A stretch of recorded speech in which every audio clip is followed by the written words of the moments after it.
Hello, comment ça va? Hello, hello. Alors, du coup, il y a une petite surprise ce soir. Et la petite surprise, c'est que je suis tout seul. Mais j'ai quand même mis des galettes saucisses à la place de Mario. Je pense que ça le représente bien. Non, Mario pas là ce soir. Mario pas là ce soir. Hello Bastien. Hello Kylian. Une bidouille un mercredi. Ouais, bidouille aujourd'hui parce que ça fait longtemps déjà. Ça fait longtemps qu'on n'a pas fait de. Qu'on n'a pas été en live. Et puis on a pris un peu de repos. Ce week-end c'était Pâques, moi j'étais en famille. Donc j'étais pas là. Hello Alex, hello Gâteau.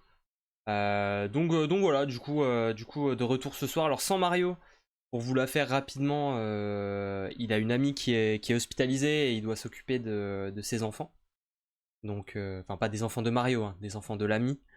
Mais et donc voilà. Donc, c'est pour ça qu'il peut pas être là ce soir. Mais c'est pas grave. On va se débrouiller en solo. Et on le retrouvera bientôt. Tout frais, tout pimpant. Ne vous inquiétez pas. Déjà, j'ai un truc à vous dire. Pour commencer, c'est que si vous regardez en bas à gauche de votre écran, il y a un petit truc qui dit que il y a moins 10% sur Direct Volley. Et en fait, ça y est, ça marche. Si vous tapez, hop, attends, je vous le mets dans le chat. Ça marche, moins 10% sur tout le site avec le code volet actu. Ça, c'est pas beau. Et en vrai, pour ne rien vous cacher, nous, ça nous aide beaucoup parce qu'on touche une commission sur les commandes, etc. Donc, il y en a qui ont envie de racheter une paire de chaussures, acheter un maillot de l'équipe de France pour cet été, acheter des ballons, etc. etc. En fait, il y a vraiment tout. Il y a vraiment tout sur le site pour ceux qui connaissent pas, aller faire un tour. Il y a le lien dans le chat. Et voilà. Voilà tout. Du coup, ce soir, au sommaire, on va faire un petit tour sur l'équipe de France, sur les playoffs, forcément. Parler un petit peu des matchs de ce week-end. Alors, j'ai pas tout vu, j'ai vu trois quarts. Voilà, il y a un match que j'ai pas vu encore. Parler un peu des playoffs, parler aussi du coup des matchs à venir, des matchs retour qui arrivent dès demain. Forcément, c'est un peu aussi pour ça que on s'est pressé pour vous faire ce live. Et ensuite, on ira faire un tour du côté de l'équipe de France. Pour ceux qui ont suivi, il y a pas mal de joueurs qui ont annoncé leur pause. Et j'ai bien envie de faire un petit jeu. Déjà, c'est déjà évidemment de parler des pauses de chacun, etc. Parler un peu des cas spécifiques, etc. Et ensuite, j'irais bien faire un petit peu le tour des joueurs qui sont dispo et un peu de se projeter vers cet été. Quels joueurs on aura dans l'équipe, dans la liste étendue pour la VNL par exemple. Essayer de mettre on va dire une double liste, un 2x14. Donc on va essayer de se sortir 4 passeurs, 4 libéraux, etc., etc. Vous avez capté 4 pointus, 8R4, 8 centraux globalement. Un petit peu pour essayer de bricoler ça, pour voir un peu qu'est-ce qu'on aura cet été pour la VNL, qu'est-ce qu'on aura cet été pour Orléans. Hello Spur, comment tu vas? Bon, ça va très bien, ça va très bien. Et voilà, faire un petit jeu là-dessus. Ensuite, on parlera des éliminés. Donc là, on a deux équipes à aller regarder. Donc les deux équipes qui sont sorties pendant les play-in, à savoir le Plessis et Nice, dont on va parler un petit peu comme on avait fait pour Narbonne, Chaumont, Saint-Nazaire et Ajaccio sur la dernière bidouille. Voilà un petit peu, j'espère avoir été clair. Alors, déjà, je vais nous afficher un petit truc, ça va être les résultats. Donc, je vais nous les récupérer tout de suite. Hop, si ça veut bien, parfait, pam, nickel. Les résultats du coup des matchs de MSL, de playoff, des quarts. Alors je mange en même temps parce que j'ai couru juste avant le live, je suis sec, complet. Je m'en excuse. Alors, du coup, déjà, on va commencer par le premier match, par Cannes contre Montpellier. Je me le suis maté cet après-midi. Le replay, j'avais vu les scores. Et je me le suis maté. Ça donne faim les galettes saucisses. Ah bah tu m'étonnes, hein. Tu m'étonnes. Moi je me suis sur des petits pains petit pain façon bretzel, ça nourrit. En attendant ce soir et le repas évidemment. Donc Cannes, Montpellier, je m'ouvre un petit peu les stats. J'y vais demain. Ah, incroyable. Super ça, Kylian. Je pense que ça va être intéressant comme match retour. On en parlera après. Enfin, je pense en vrai, on va enchaîner. On va faire le débrief du match aller et un peu la preview du match retour en même temps. Plutôt que de faire d'abord tous les récaps et ensuite les previews. Vu que c'est les mêmes oppositions, ce sera plus logique. Alors donc, Montpellier contre Cannes qui se déplaçait à Cannes. On a eu 2 premiers sets assez largement remportés par les Montpelliérains. Un troisième set remporté par Cannes qui s'est réveillé. Enfin, le quatrième sur lequel Montpellier a retrouvé son niveau. Quoi dire de ce match? Déjà, premièrement, les scores sont sévères pour Cannes, mais j'ai pas trouvé que Cannes avait fait un non-match. Dans le sens où dans les 2 premiers, bah, j'ai pas l'impression qu'il joue mal, quoi. Il joue bien. C'est un peu en galère en réception, mais ça a été le cas toute la rencontre. Mais globalement, il joue pas mal. Le truc, c'est que Montpellier est au-dessus dans tous les secteurs de jeu, sur tous les détails, sur tous les rallyes, tous les moments importants. Et forcément, au final, tu te retrouves à perdre 25-18 le premier set, sans forcément avoir pris l'eau en plus. Quelques petites séries par-ci par-là, mais il n'y a pas scandale. Et dans le deuxième, j'ai la même analyse en 25-16, mais pareil, t'as pas été submergé. D'ailleurs, en plus, on le voit dans les stats. Montpellier, c'est juste. Ils ont été juste dans les moments importants. Ils ont fait très peu de fautes. Dans le sens où, là, par exemple, si je regarde les stats du deuxième set, Cannes a des meilleurs pourcentages en réception et en attaque que Montpellier. Et pourtant, ils ont pris 25-16.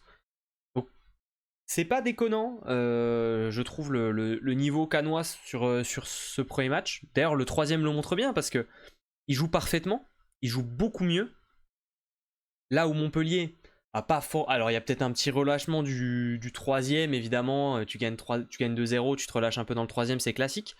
Mais ils n'ont pas non plus balancé le set. Ils n'étaient pas complètement la tête sous l'eau. Enfin, c'était correct. La seule différence, c'est que Cannes, au lieu de jouer son jeu, a joué parfaitement, ou presque. Ils ont été intraitables dans le troisième, et c'est ce qui leur permet de le gagner. Mais c'est un peu ce qui fait peur pour moi dans cette série, c'est que là, Cannes, pour gagner un set, faut qu'il soit parfait. Et si jamais Montpellier est à son niveau, voire au-dessus, ils iront pas les chercher. Je pense que ça va être trop compliqué. En plus, le pire, c'est que sur ce match, à la différence de pas mal de rencontres cette saison, on a un Kietrynski qui est vraiment dans son match. Finit avec, je crois qu'il finit avec combien? Il finit avec 28 points, 63%. Il y a quand même assez peu de fautes sur la rencontre, voire même, en vrai, il fait très très peu de fautes. Et pourtant, tu t'en sors pas. Là où ils ont vraiment eu du mal, les Canois, c'est en réception. On a vu plusieurs systèmes. On a eu Okan Demirer qui a quand même pris pas mal l'eau, notamment en fin de deuxième. Donc il sort.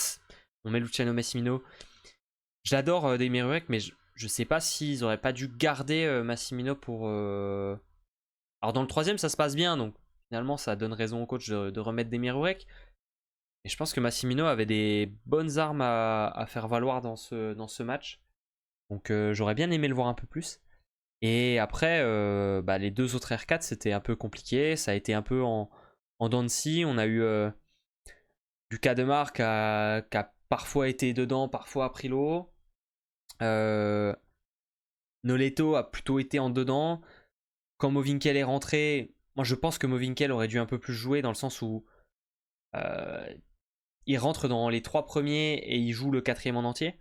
Mais on va dire que Noleto il joue, il joue les 3 premiers sets et pourtant il tourne à 29 en récep, 37 à l'attaque, ça fait un peu léger quoi. Movinkel, je pense qu'il est vraiment, c'est vraiment un joueur qui a beaucoup de talent, qui apporte beaucoup en réception et qui apporte également pas mal sur les autres secteurs. Il est pas, il démérite pas que ce soit au service ou à l'attaque. Donc Je trouve un peu étonnant le choix de mettre Mo Winkel sur le banc, même si Demar fait pas mal de très bons matchs récemment. Je sais pas trop ce que vous en pensez, vous, pour ceux qui ont pu voir ce match. Et après, bon, bah, côté Montpellier, on a vraiment grand chose à dire côté Montpellier. Ils ont joué leur jeu. Simon Hirsch à 100%, c'est vraiment chiant. C'est vraiment compliqué de jouer contre lui. Il a pas des il a pas des très beaux ballons. Sanchez a tendance à lui donner un peu les ballons hors système. Et il s'en sort très bien. C'est ce qui peut expliquer qu'il a quand même des pourcentages assez légers, Simon Hirsch. Mais par contre, on peut voir que dans le... On va dire que dans la distribution... Enfin, dans le... On va dire dans les... Pardon. Dans la conversion de points sur situation compliquée, il a été très fort sur ce match. Et forcément, c'est un peu compliqué. Voilà. Quoi d'autre à dire? Bon, pas grand chose. Pour le retour, tu vois, je vois Kylian, tu donnais 3-0. D'ailleurs, je veux bien votre prono dans le chat. Mais honnêtement, je te rejoins. Je te rejoins sur ce 3-0. J'ai du mal à imaginer les Canois arriver à retourner cette équipe de Montpellier, surtout à Chaban. Je pense qu'ils n'ont pas les armes sur ce quart simplement. Et c'est pas une insulte de dire ça parce qu'ils jouent bien. C'est pas déconnant ce qu'ils font, ils jouent bien, etc. Mais cette équipe de Montpellier, pour moi, c'est une équipe que je vois pas sortir avant la finale. Ils sont vraiment, je pense qu'ils sont vraiment au-dessus cette année. Et on parlera un peu du match entre Tours et Paris, mais je pense que si, imaginons que Tours se fasse sortir face à Paris, je pense que mon pronostic que j'ai donné en début de saison de Montpellier qui prend le titre, bah je le garderai encore plus. Hein. Ouais, Alex, tu nous donnes 3-0 aussi. 3-0 pour Spure. Je vous laisse donner vos pronos pendant que je mange.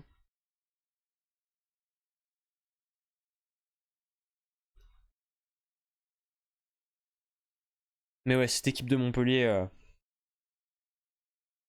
pense que là en playoff, ils sont vraiment bien. Le retour de Le Goff est pas à négliger non plus, hein, forcément. Il finit le match avec 12 points, 5 blocs, 64% à l'attaque. Donc forcément, il fait aucune faute au service. Enfin, il fait aucune faute sur le match. Donc franchement, ça va faire... Enfin, ouais, cette équipe, elle est belle. Hein. Cette équipe, elle va être très très dure à aller chercher. S'il n'y a pas de blessure, je pense que ça va dérouler. Même en demi après, on parlera ensuite de Arago contre Tourcoing. Essayer de voir, imaginer... mais que ce soit l'Arago ou Tourcoing, j'ai du mal à imaginer que Montpellier se fasse embêter tant que ça. 3-0 pour Bastien. Bon, on est tous sur la même longueur d'onde.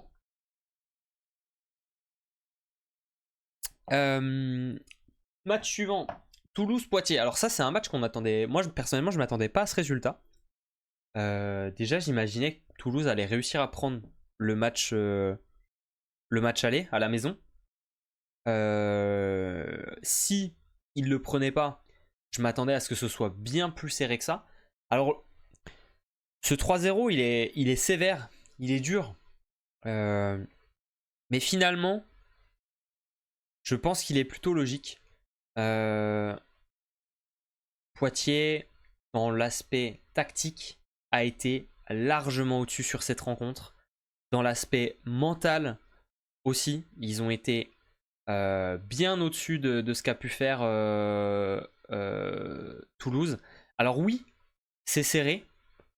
Dans le premier, ça se termine avec une série de services phénoménaux de Cobrine. Dans le deuxième, pour moi, c'est pas si serré que ça.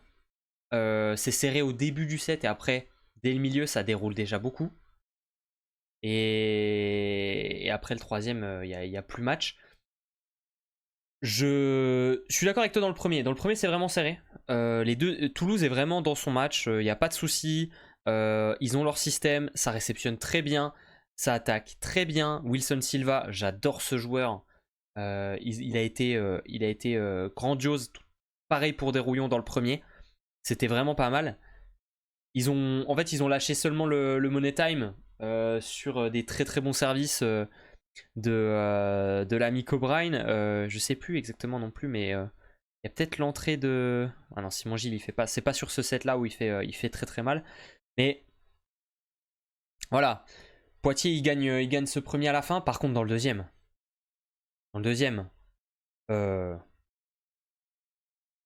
qu'est-ce qu'a fait Anatole Chapoisson? Le niveau de jeu. Je pense qu'à la fin du set, Rodriguez, il est en protocole commotion. Voilà, je vous le dis. Rodriguez, fin du deuxième set. Normalement, faut lui mettre un peu de glace dans la nuque, sous la nuque, parce que là, il a pris trop cher. Il a pris tellement cher. Le nombre de 1 contre 0 que Chaboisson a donné dans le deuxième, c'était incroyable. Rodriguez, il était... Je pense que d'ailleurs qu'il aurait dû sortir. J'aurais bien aimé voir un Augustin Guérin dans le deuxième, parce qu'il y a au moins 3 ou 4 ballons de suite où Rodriguez il se fait manger complet, il n'est pas du tout... il est même complètement à l'opposé, et c'est pareil. Et du coup, les systèmes de Poitiers sont tellement bien faits que, par exemple, pour vous donner une idée, moi j'en ai un en tête, j'en ai une en tête d'action. Je crois que c'est le dernier des 1 contre 0 un peu qui donne, où en fait on a une réception qui est plutôt très bonne, et on a donc en poste 4 soit Picard, soit Pujol, je sais plus, qui appelle très rapidement. On a un central qui appelle en fixe / DK arrière, et ensuite un pointu dans sa position classique. Le truc, c'est qu'on a un Anatole Chaboisson qui avance vers la mire. Rodriguez se fait complètement aspirer vers le poste 4. Et derrière, on a Thibaut Ripper qui se retrouve pile entre un central en DK arrière et un pointu. Il prend le pari de sauter, de suivre le central. Bon, bah, pari perdant, Chaboisson écarté sur la mire. Mais ça a été le cas sur... beaucoup de ballons, des surcharges centre-pipe qui ont été très bien exécutées. Voilà, franchement, le deuxième set de Chaboisson, si vous voulez aller le remater, vous regardez que lui, vous regardez les choix, vous vous dites, là, qu'est-ce qu'il a fait? Qu'on met Adblocker en face, et vous comprenez pourquoi est-ce que Poitiers a été complètement en supériorité face à cette équipe de Toulouse. Là, il y avait rien à faire, les choix étaient beaucoup trop bons. Tu rajoutes à ça que, évidemment, tu as des centraux qui ont fait un match proche de la perfection. Un Simon Magnin et un Echenko qui, la plupart de leurs ballons, ils ont été tranchants. Ils ont fait leur point à l'attaque. Et un nombre de fixations, vraiment, bon, je vais le redire, hein, mais les centraux de Toulouse n'ont pas vu le jour parce qu'ils se sont fait... complètement manger, que ce soit par les passes ou aussi évidemment à souligner le gros travail de fixation qu'on oublie souvent un peu trop, puisque sans ça évidemment le passeur c'est plus difficile de donner des 1 contre 1 ou des 1 contre 0 à l'aile. Quand on voit ça, évidemment, je vous avoue que j'ai du mal à imaginer que Toulouse arrivera à prendre le retour. C'est le Chabois chaud, ouais exactement, il l'a dit Florent Martin. J'ai du mal à les imaginer prendre un match retour, en tout cas s'ils en prennent un. J'ai du mal à imaginer qu'ils en prennent 2. Soit Lawson Body pour les 2 matchs. On en parlera tout à l'heure, mais t'es obligé d'appeler Anatole cet été avec les Bleus. Ouais, on en parlera tout à l'heure. On discutera des options à la passe. Je pense que... Voilà, je pense que Poitiers... Même si Toulouse n'est pas enterré non plus, hein. On l'a vu cette saison. Mais là, ils ont été piqués dans le Grégol et Toulousain. Le match retour devrait être bien plus serré. Tu penses? Parce que là, j'ai l'impression que... Tactiquement, il y a une différence. Et quand c'est dans le niveau individuel, je me dis pourquoi pas. Après, Patrick Duflo, c'est un très bon tacticien. Zago, coach adjoint, très bon tacticien aussi. Je pense qu'ils peuvent trouver des solutions. Mais Allez, je pense que ce sera plus serré. Je suis d'accord avec toi. Je pense que ce sera plus serré, mais je pense que Poitiers va l'emporter. Je pense qu'on aura un 3-1, 3-2. D'ailleurs, je veux bien vos pronos dans le chat aussi. Mais je pense pas que Toulouse amènera ce match, ira chercher un match 3. Duflo a peut-être fait l'erreur de dire à tout le monde que sans gagner le match aller, ça serait trop dur. Bah ouais, peut-être aussi. Parce que là, j'ai peur que dans la tête, ça s'effondre complètement, dans le sens où Toulouse, bah voilà, il avait pas tort, hein, il a pas tort, hein, je le rejoins là-dessus. Sans gagner le match à domicile, ça allait être très compliqué. Je pense que ça va être très compliqué, parce que gagner 2 matchs à Lawson Body, je pense que ça va être... risque d'être un peu trop complicado. D'accord, aussi, ils ont dit à l'interview qu'ils s'étaient mis trop la pression. Ouais, je le pense. C'est aussi une équipe de jeunes joueurs, de joueurs qui n'ont pas forcément l'expérience de ces grands moments. Hein. C'est pas à négliger non plus. Même si l'année dernière, ils font un beau parcours, il y a quand même aussi pas mal de jeunes joueurs dans cette équipe. Je pense que... Après, ils vont jouer libérés, du coup. S'ils estiment que c'est déjà un peu perdu, qu'il n'y a rien à perdre, le match appui, c'est au même endroit que le match retour. Tout à fait, mon cher Spur. Évidemment, puisque, en fait, pour tout te dire, les équipes qui ont été mieux classées jouent le match d'appui forcément à domicile. Pour des raisons de calendrier et de logistique, le match 2 et le match 3 se jouent au même endroit. Pour une raison simple, ça évite que les équipes se déplacent 3 fois.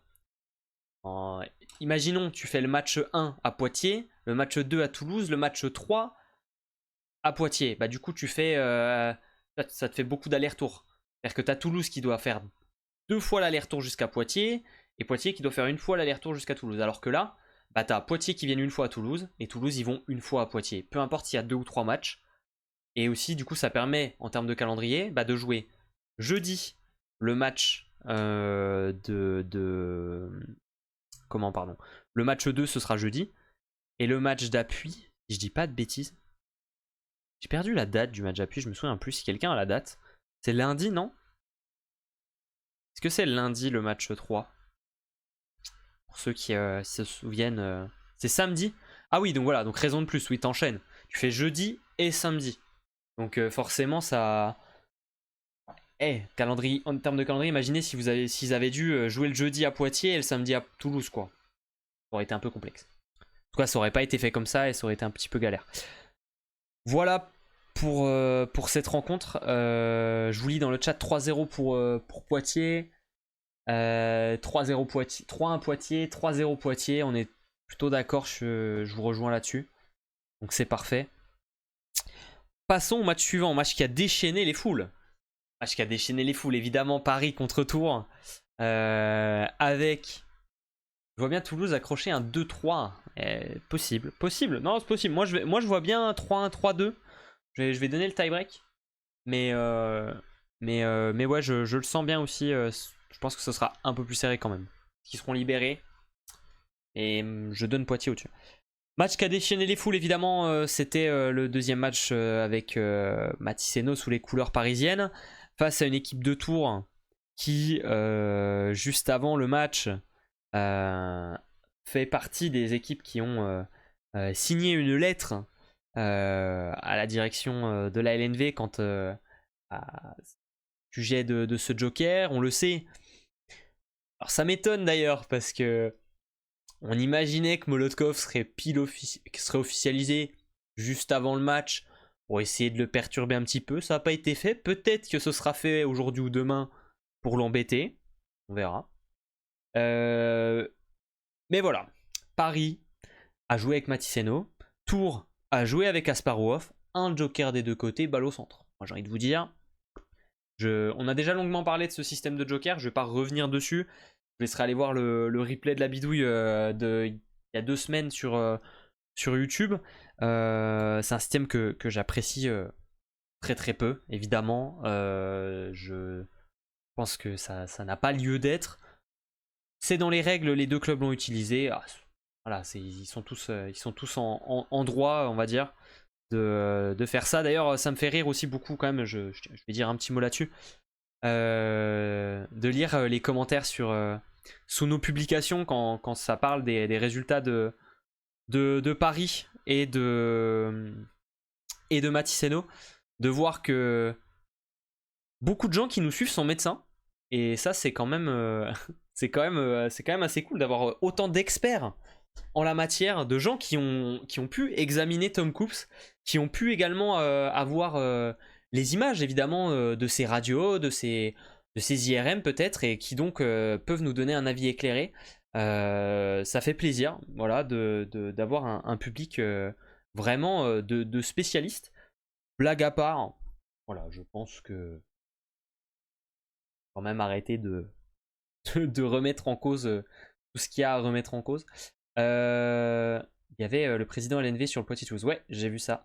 C'est quoi en bref la lettre contre Maticeno? Alors en fait c'est une lettre signée par une dizaine de managers de clubs de MSL. Je peux te donner la liste exhaustive de cette affaire. Je vais voir ça tout de suite, je vais te la donner. Je sais qu'il y a Tours, je sais qu'il y a Chaumont, je sais qu'il y a Narbonne, je sais qu'il y a Saint-Nazaire. Il y a...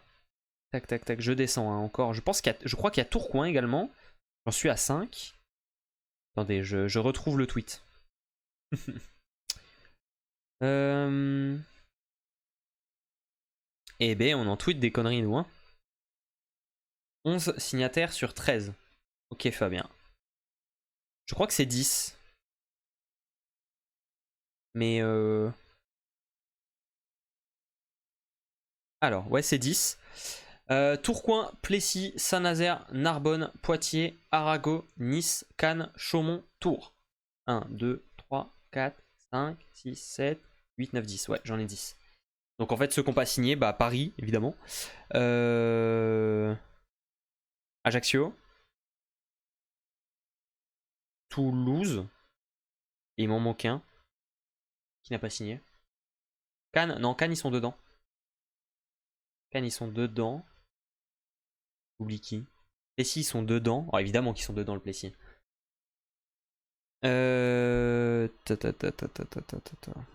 Bon, je sais pas qui j'oublie. Montpellier. Bien vu, Kylian. Bien joué, évidemment. T'étais alerte. Et donc, en fait, ils ont, dans une lettre adressée à la Ligue, demandé des clarifications sur la qualification de Maticeno et donc la situation médicale de Tom Coops. Voilà, globalement. En gros, voilà, moi je trouve ça un peu marrant parce que. Alors je vais quand même juste dire un petit mot là-dessus. Quand Yannick Bazin a dit, avec ses mots à lui, sur Beansport, qu'il y avait des points qui étaient critiquables sur la gestion du dossier, alors c'est ses mots. La Ligue a directement fait un communiqué pour dire qu'aucune critique ne serait tolérée envers la commission médicale, ses participants et la direction de la Ligue, etc. Enfin, voilà, en gros, ils ne permettraient pas de remettre en question les décisions. Moi, je trouve ça marrant que du coup, 10 managers se disent que juste après, ils vont faire une lettre qui, du coup, remet en cause l'honnêteté de ces décisions. Parce que globalement, qu'est-ce qu'ils disent? Ils disent la commission a validé, nous on trouve ça bizarre, donc est-ce que la commission est honnête? Parce qu'au final, c'est pas Paris qui a validé son propre joker, eux ils donnent le dossier et après il y a quelqu'un qui valide ou pas, tu vois. Donc je trouve ça un petit peu... Je me demande comment la Ligue va réagir, voilà c'est tout, je m'attends, je me demande comment ça va réagir, simplement, là-dessus. Est-ce que ils vont avoir des mots aussi fermes? Je me demande un peu comment ça va faire. Comment ça va faire. À force de parler des jokers, il m'est venu une idée, sûrement injuste, mais je le pense, que les jokers en playoff devraient être autorisés pour le top 4 seulement. Je pense pas, Fabien. Je pense qu'ils devraient être interdits pour tout le monde, déjà, premièrement. Et je trouve pas que ce soit une bonne idée que tu l'autorises pour le top 4, du coup, parce que... Alors certes, du coup, tu évites qu'un club s'améliore drastiquement, un club de bas de playoff, et qui s'améliore drastiquement, etc. Mais du coup, tu creuses encore plus l'écart entre des équipes du haut. Enfin, du coup, tu permets à une équipe, imaginons comme qui a fait 4ème, Poitiers. Imaginons tu permets à une équipe de Poitiers de signer Un Maticeno par exemple, à la place d'un Tom Picard par exemple. Même si Tom Picard est pas dégueu, hein, évidemment. Bah, je trouve que ça a pas trop de sens. Non plus. C'est pas non plus. Voilà. Donc bon. On avance. Oui, Kylian. On avance, on avance. Ah oui, et il demandait aussi des clarifications quant à la situation financière. Dans le sens où Paris est sous encadrement. Et en gros, ils disent bah, Maticeno était payé très cher en Pologne, comment est-ce que Paris peut se le payer? Bon, je sais pas s'ils ont le contrat de Matisse et du coup le montant sous les yeux, mais s'ils l'ont pas, je trouve que de se baser en disant juste il était payé très cher en Pologne, donc il est payé très cher en France. Qu'est-ce qu'ils en savent? Peut-être que Matisse il arrive pour un mois parce que ça le fait kiffer, parce que voilà quoi, enfin, ils en savent rien, tu vois. Donc je trouve ça un peu étonnant. Mais bon, c'est comme ça.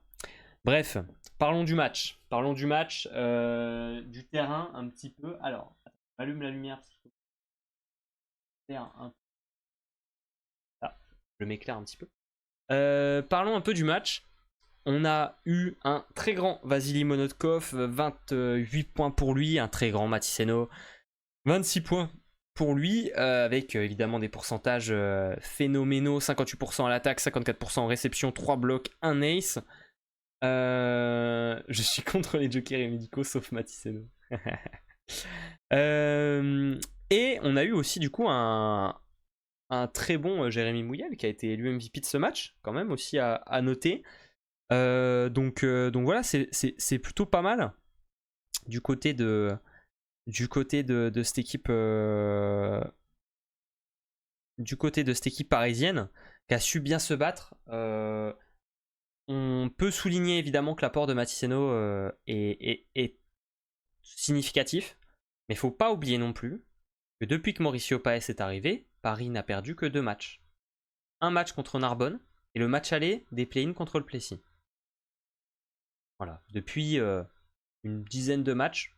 Donc, ne pas non plus oublier que cette équipe qui a terminé 10ème de saison régulière aurait très certainement été bien mieux classée avec un Mauricio Paes toute la saison. Enfin, en tout cas, sur l'état de forme, cette équipe de Paris n'est pas du tout 10ème. Hein. Voilà, faut pas non plus oublier ça. En plus, ils sont remplis de confiance avec la Coupe de France, toutes les victoires, etc. Donc, c'est vraiment pas une équipe qui est facile à affronter. Et côté Tourangeau, ben, je pense que ça va pas être simple pour eux de gagner les 2 prochains matchs parce qu'il faut qu'ils en gagnent 2. Alors, ils vont être à domicile.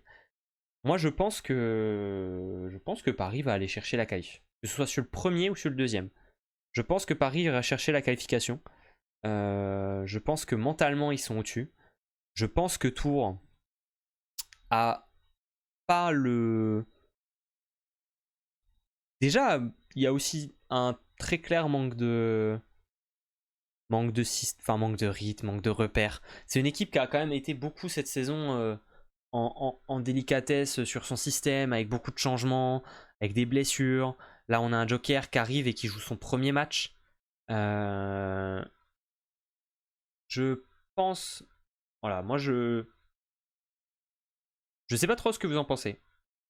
Ils vont gagner, ça va aller au match d'appui et Paris gagne. Ok. Paris Tour, match génial de playoff. C'est vrai que c'est une opposition qui est arrivée très très souvent ces dernières années. Retour en grâce de Jacobsen. Ça fait du bien aussi à l'équipe parisienne d'avoir un Jacobsen qui est bien dans ses choix, qui a réussi à apporter ce qu'on attend de lui. On a un Arthur Legends qui, certes, a montré des très belles choses, mais il a aussi montré malheureusement que pour le moment, dans les moments importants, dans les moments tendus, il avait un peu de mal sur ses choix. Donc, je trouve pas ça illogique d'amener un Jacobsen titulaire là en playoff et je pense que ça va les aider.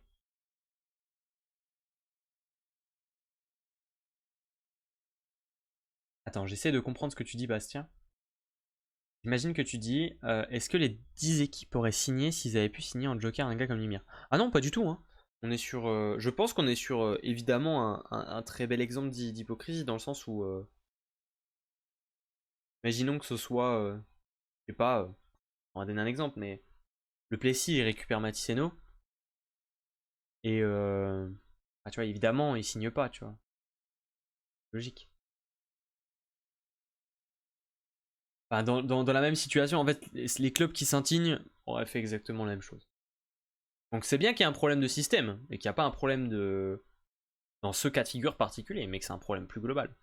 Donc ça devrait changer. Est-ce que Tours jouera quand même la Ligue des Champions? Alors Gâteau, il va falloir attendre la confirmation de la CEV pour les places en Coupe d'Europe. Mais ce qu'on sait, à coup sûr, c'est que le gagnant du championnat jouera la Ligue des Champions. Mais ce qu'on sait aussi, c'est qu'a priori l'année prochaine, on récupère 2 places en LDC. Pourquoi? Peut-être parce que le système de wildcard n'a pas trop plu. Et donc on reprendrait la place qu'on avait perdue pour les wildcards. Si on la reprend, Tours sera en Ligue des Champions parce qu'ils ont terminé premier de la saison régulière. Si jamais Tours se fait éliminer en quart, que la France n'a que 4 places en LDC, alors Tours sera en Challenge Cup. Sauf si Paris va en finale. Si Paris va en finale, étant donné qu'ils ont gagné la Coupe de France, bah du coup ça va faire une double attribution. Voilà. Et donc ils récupéraient CEV Cup. Paris c'est fort en ce moment avec Maticeno et Mauricio Paes. Tours c'est fort mais fragile depuis le début d'année. Ouais, je suis d'accord. C'est une équipe.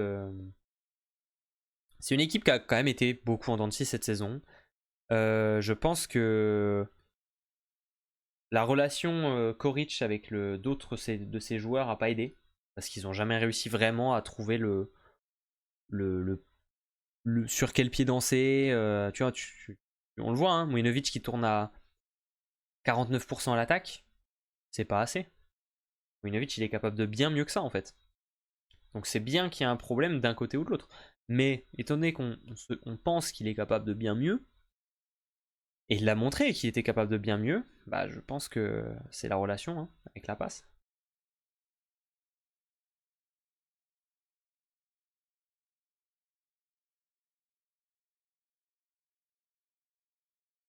Les meilleurs sets de Paris 2026 étaient meilleurs que les meilleurs sets de Tours.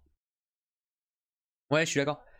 On va dire que si tu prends les 2 derniers mois, Paris est une meilleure équipe que Tours. J'ai l'impression que ça dépend aussi de ce que fait Koric et la relation avec d'autres joueurs peut être compliquée. Ouais, je suis d'accord. Je pense que honnêtement, cette année de Koric, c'est l'année de trop. On l'a déjà dit, mais je pense que si ça s'arrête en quart là, alors évidemment si on cherchait le titre, on dira rien et on se taira, tu vois, et on dira bon bah désolé, on avait tort, on s'excuse. Attention, Tours qui peut être fort à Grenon. Oui, ils ont aussi perdu des matchs à Grenon. Grenon n'est pas non plus une salle imprenable. Ce n'est pas la forteresse qu'on imagine. Donc voilà. Bon, passons au prono. Pronostic de votre côté sur le match retour. Je veux bien votre avis là-dessus.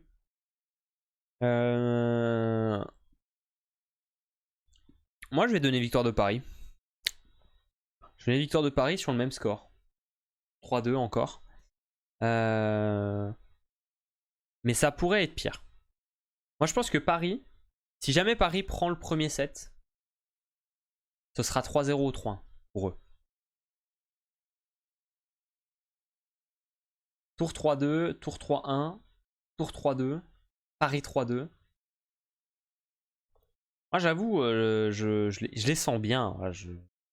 Peut-être que je suis pas objectif, peut-être que j'ai trop vu de matchs de Paris et que j'ai développé un certain affect pour cette équipe, mais je les sens bien. Je les sens bien, ces gars-là.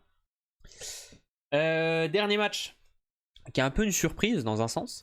C'est la victoire de l'Arago contre Tourcoing, 3-7-2. Ils étaient menés, ils ont été menés 1-7-0, ensuite ils ont mené 2-1, et ensuite Tourcoing allait chercher le 4ème, et enfin le tie-break côté Arago. Ce match je l'ai pas vu, j'ai pas pu le regarder encore, Donc si on a dans le chat qui veulent me donner leurs impressions sur cette rencontre, je serais très heureux de vous écouter.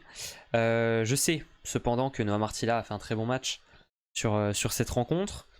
On a quand même une équipe de l'Arago qui est un peu reconstruite, on va dire.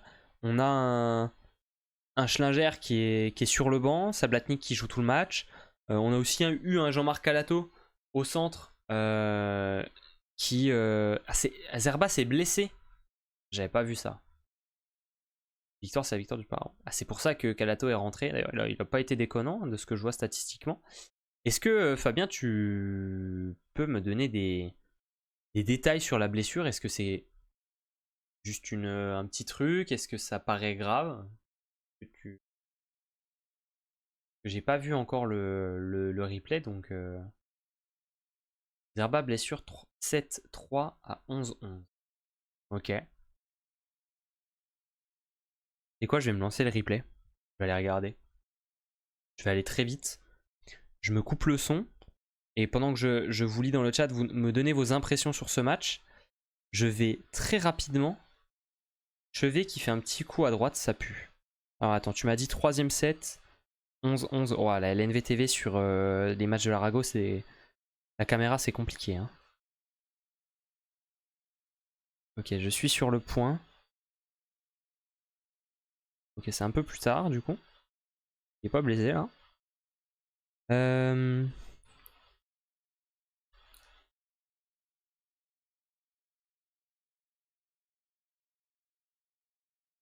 Ah ouais, sur un bloc à 3. Essayer de revoir un peu.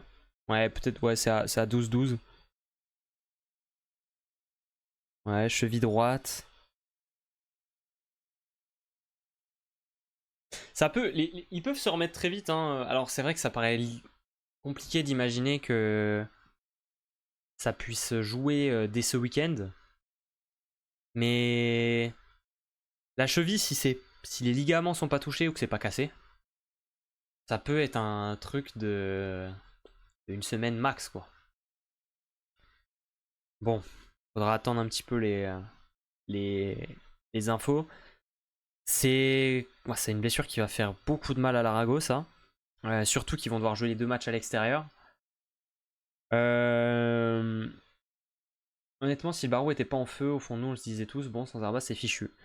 Ah, je comprends, hein. Et d'ailleurs, si Zerba joue pas, j'ai du mal à imaginer que l'Arago puisse réussir à remporter 2 matchs, enfin, puisse remporter un match à Tourcoing. Hein. Je sais pas trop ce que vous en pensez. C'est vrai que l'absence de Zerba est quand même déterminante, je pense, dans cette équipe. Hein. En positif, avec Zerba blessé, on peut faire jouer Karlitzek. Pas faux. En termes de gif, tu peux. Attends, mais je vais regarder parce que. Attends, je vais regarder les gifs côté Arago. Le rapport. En fait, le rapport Kylian, c'est les joueurs issus de la formation française, en fait. Puisque.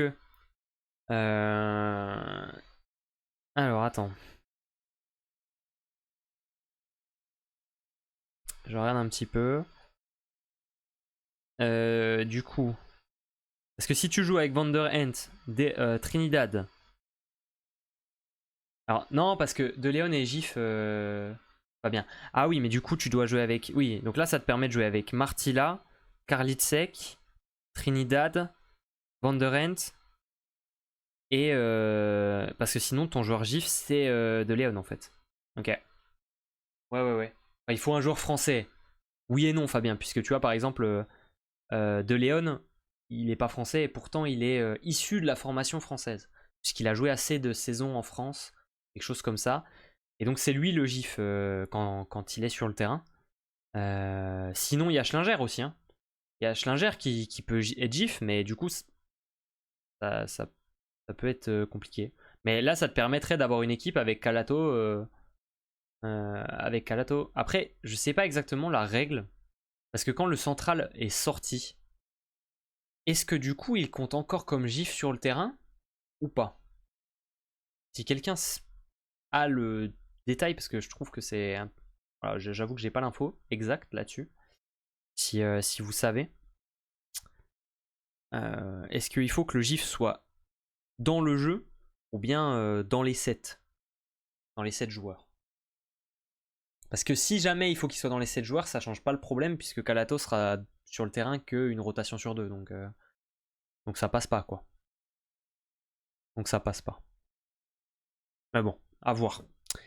À voir un petit peu là-dessus. Vos pronostics dans le chat sur le match 2 de cette rencontre. Dans le jeu, il me semble. Ouais, je pense aussi, Bastien, je suis assez d'accord avec toi. Je pense que c'est dans le jeu. Donc du coup, ça changerait pas grand-chose de pouvoir faire jouer Calato. Sinon, Antov, quel joueur? Ouais. 30 points pour lui. Concernant le fait de finir devant au classement, c'est pas mieux de recevoir en premier pour mettre la pression sur le deuxième match quand c'est au meilleur des 3. Je pense pas, Nouévé, dans le sens où tu joues tes deux matchs, le match 2 et 3 à domicile. Rien que ça. T'as un match de plus à domicile. Moi, je suis d'avis que c'est forcément un avantage. Tourcoing 3-1. Moi, je vous rejoins là-dessus. Hein. Sans Herba, je pense que je donne victoire de Tourcoing. Pour moi, ils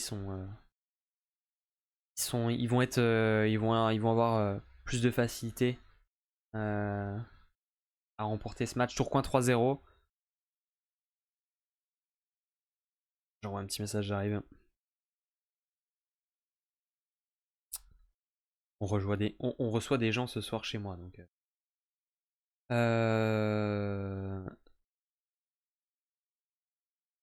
Hop. Ce soir, les gars, c'est soirée Top Chef hein, à la maison. Attention. Tourcoing 3-2. Ouais, moi je vous rejoins. Je vais donner Tourcoing 3-1 sur ce match et on verra en fonction de l'état de santé de Zerba si jamais ça joue pas. Est-ce que ça jouera match 3? À voir un petit peu comment ça se dégoupille cette histoire. Alors, je vais rapidement nous afficher les résultats quand même des quarts de finale féminins de SP6. On va juste se mettre rapidement les résultats des matchs allés avec une victoire extrêmement surprise quand même de Bordeaux. Surtout sur le score de 3-0. Hein. On le rappelle, Mulhouse, cette année, elles n'ont perdu qu'un seul match contre des équipes françaises. Les autres matchs qu'elles ont perdus, c'était en Coupe d'Europe. Voilà. Donc là, c'est le deuxième. Et c'est 3-0 en play-off. Donc, enfin, voilà, les Birdies ont quand même sorti un petit exploit. Est-ce qu'elles pourront réitérer, parce qu'il faudra faire un nouvel exploit hein, pour arriver à se qualifier, parce qu'il va falloir remporter un match à Mulhouse. Il va pas être simple. Mais qui sait, tout est possible, c'est des playoffs. Ce serait une énorme surprise / catastrophe à Mulhouse de se faire éliminer dès l'écart. Ce serait assez incroyable. Dans le derby cannois, le Canet a remporté à la maison pour le match aller. Match retour à Cannes, on verra si ça change quelque chose. Exploit, mais Mulhouse venait remporter le titre. Oui, bien sûr, c'est vrai. Source toute fraîche, Zerba n'est pas forcément out pour jeudi. Ça change beaucoup de choses. En tout cas, s'il n'est pas forcément out pour jeudi, ça veut surtout dire aussi qu'il est encore moins out pour samedi en cas de match 3. Et ça, c'est encore mieux. Même s'il ne jouait pas jeudi, tu as toujours un match 3 vu que tu as gagné le premier. Terville, sans surprise, qui s'incline face à Vendeuvre. Et Béziers, sans trop de surprise non plus, qui s'incline face à Levallois. Le match 2 de ces quarts de finale se jouera vendredi soir. Côté féminin, il n'y aura rien d'autre à regarder, donc allez faire un tour. Allez faire un tour sur ces rencontres. On a aussi, du coup, tu le dis, mon cher Spure, on a de la Super Lega ce soir. Avec, tac, je nous affiche rapidement l'arbre de playoff. Avec, du coup, Vérone, Loubet. Alors je sais pas si mon arbre est à jour. Peut-être qu'il y a eu des matchs en demi-finale qui sont déjà joués. Oui, forcément, oui. Vérone a remporté le match aller 3-7-0 et Perugia a remporté son match également 3-1. Donc on est à 1-0 pour Vérone et Perugia dans les deux séries. Pour le moment, les pronostics que j'avais faits sont plutôt pas mal. J'avais donné Modène et pas Piacenza. Bon, On va dire que ça s'est pas joué à grand chose, mais par contre pour les 3 autres équipes, j'avais raison pour le moment. Et je pense que voilà, je pense que Vérone et Perugia vont aller chercher la finale comme un petit peu pressenti. Loubet va tout perdre. Après la Loubet, j'ai envie de te dire, une demi-finale c'est déjà presque... Bah, je trouve que c'est déjà presque bien hein, pour eux. Hein. Vu la saison, je pense qu'ils sont pas mécontents de faire demi. Hein. Je pense. Si tu sors contre Vérone, s'ils prennent un match, tu sors sous les honneurs, ça suffit. Hein. Même si tu prends 3 R, c'est pas très grave. Loubet sur le papier, ça doit viser les titres. Ouais, bien sûr. Mais là, cette saison, tu vois la fin de saison, c'est comme ça. Ils se sont fait détruire par Zaversé. Ouais, mais Zaversé, les gars. Cette saison, c'est bien meilleur. C'est bien meilleur. Moi, je pense que voilà, cette équipe de la Loubet, quart de finale de... Ouais, 0-7. C'est comme ça. Quart de finale de LEC, demi-finale de Super Lega. Quand tu regardes la physionomie de la saison, c'est correct, c'est bien payé. Voilà. Ils n'avaient pas le niveau cette année pour faire mieux que ça. Ils n'ont pas montré un meilleur niveau que ça. Donc pour le moment, c'est pas une surprise. Je trouve. Alors évidemment, quand tu regardes l'effectif en début de saison sur le papier, quand tu regardes historiquement la Loubet, les objectifs, tout ça, oui, ils doivent faire mieux. Maintenant, je trouve que c'est pas tant que ça une surprise. Voilà un petit peu. On va passer au sujet 2. Sujet numéro 2. Alors je vais vous afficher vite fait le petit visuel que j'ai fait. On va parler du coup des joueurs qui prennent une pause avec l'équipe de France. Je vais nous afficher rapidement tout ça. Alors là on en a 6 déjà qui s'affichent à l'écran. Genia Grebenikov, Barthémy Chenedze, Nicolas Le Goff, Yacine Louati, Kevin Tilly, Erwin Ngapet et un dernier et pas des moindres, Jean Patry. Alors, de multiples raisons pour chacun, il y a pas mal de différences possibles. J'ai commencé avec Jean Patry. Alors Jean Patry donc, a donné ses impressions là-dessus. Il a besoin d'une pause. Après plusieurs saisons déjà, évidemment, bah, comme beaucoup d'autres joueurs français, c'est quand même la raison principale. Ça fait beaucoup d'étés d'affilée sans coupure. Donc, voilà, pour beaucoup, c'est l'argument principal. Et Jean Patry, il y a aussi une info, quand même, dont on a peu parlé et que j'ai lu qui me vient de médias turcs. Je vais vous retrouver exactement l'info. C'est que... 2 petites secondes. J'arrive à retrouver ça, attendez.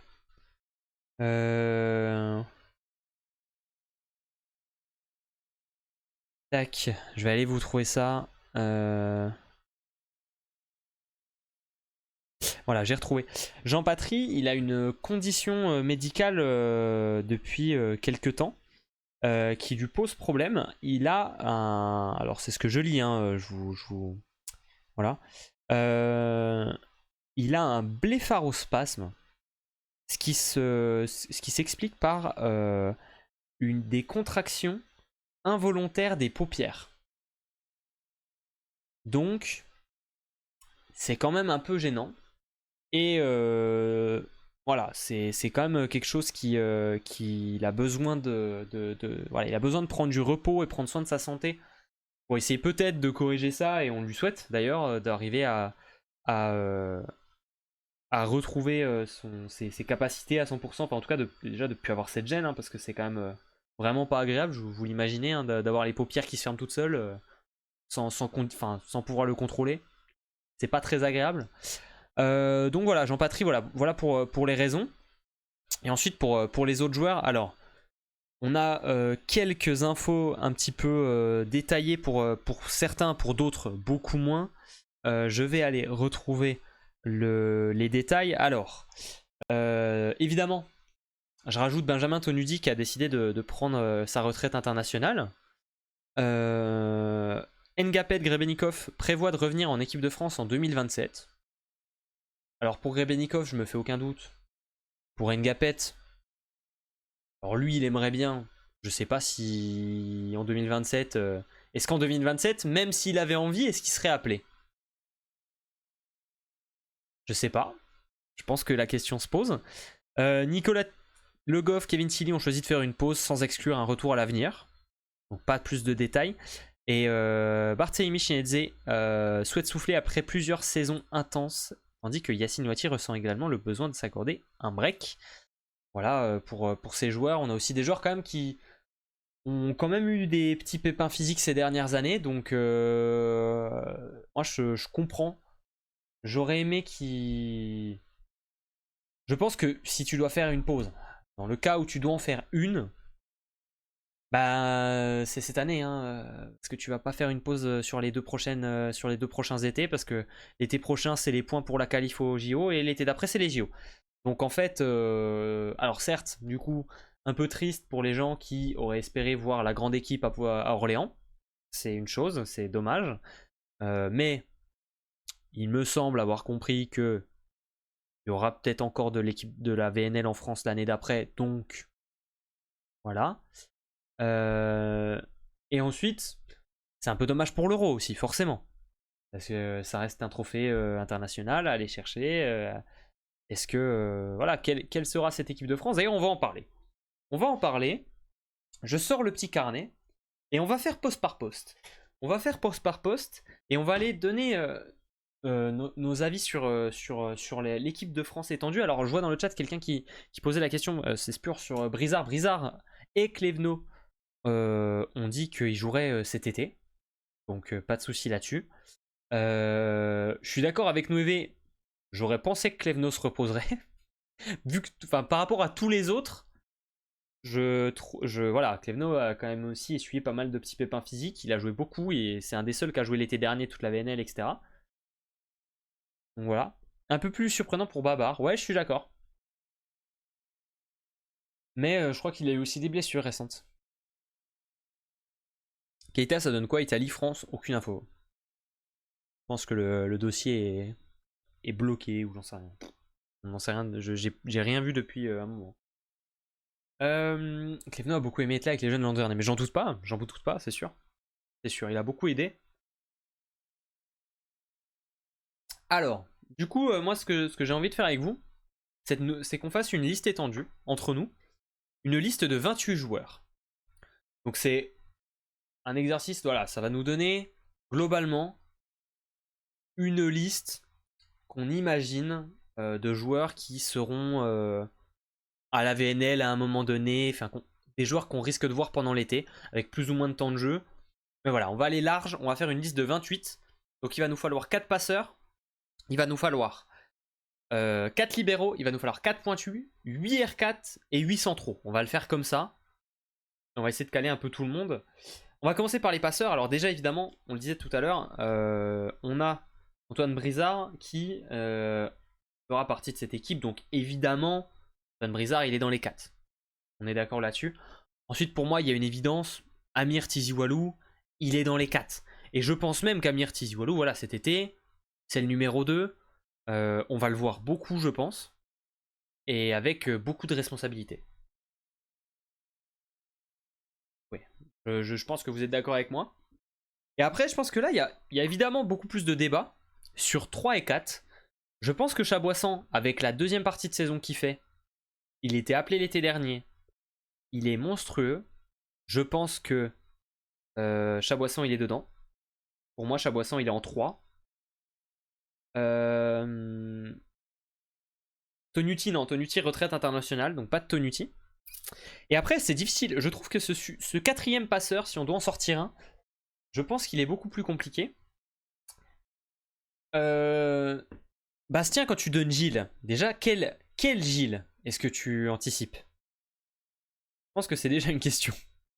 Parce que les deux, dans un style différent, enfin dans des conditions différentes, peuvent faire partie. Moi, là, comme ça, moi, je verrais bien Andrea Gianni prendre Simon Gilles. Parce que c'est un joueur qui a beaucoup de services, qui est un bon bloqueur.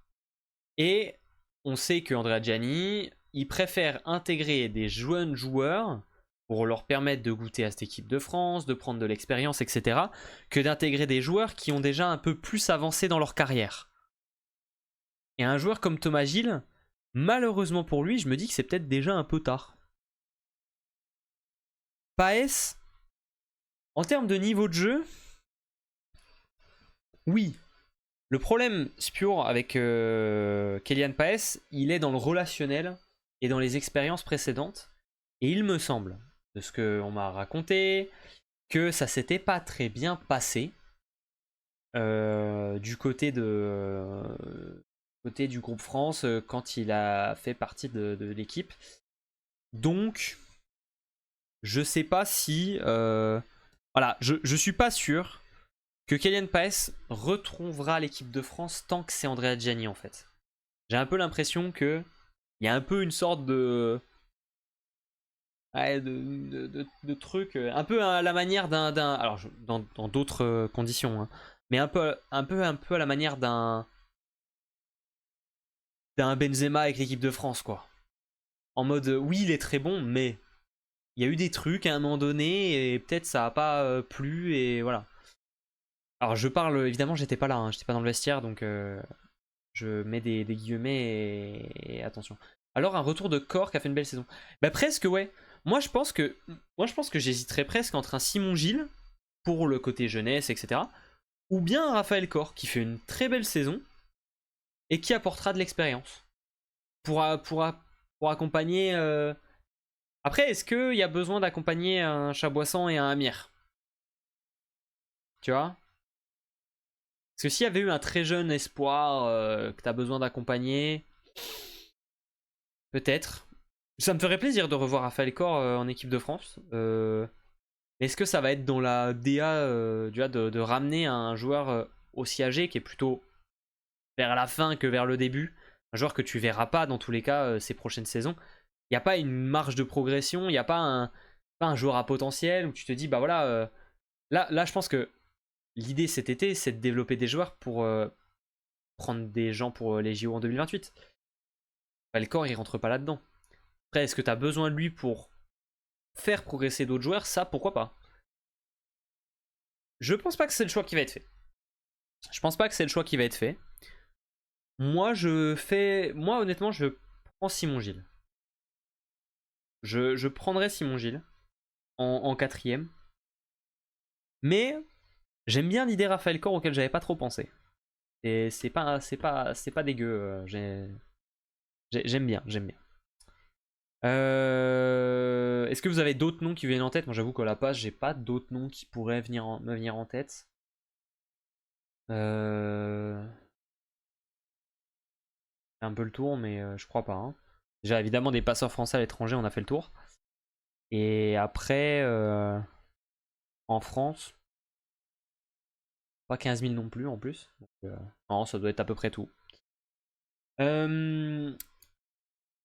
Poste suivant, faisons le poste de libéraux. Tiens, faisons le poste de libéraux sur lequel je pense qu'il y a débat. Dans lequel il y a débat pour moi. Alors, premier libéraux. Déjà pour vous, je pense qu'il y a débat pour vous sur le premier libéraux. Dans le sens qui est premier entre Benjamin Diaz et Lucas Ramon. Mais pour moi, les deux sont 1 ou 2. Moi, je mets Diaz devant.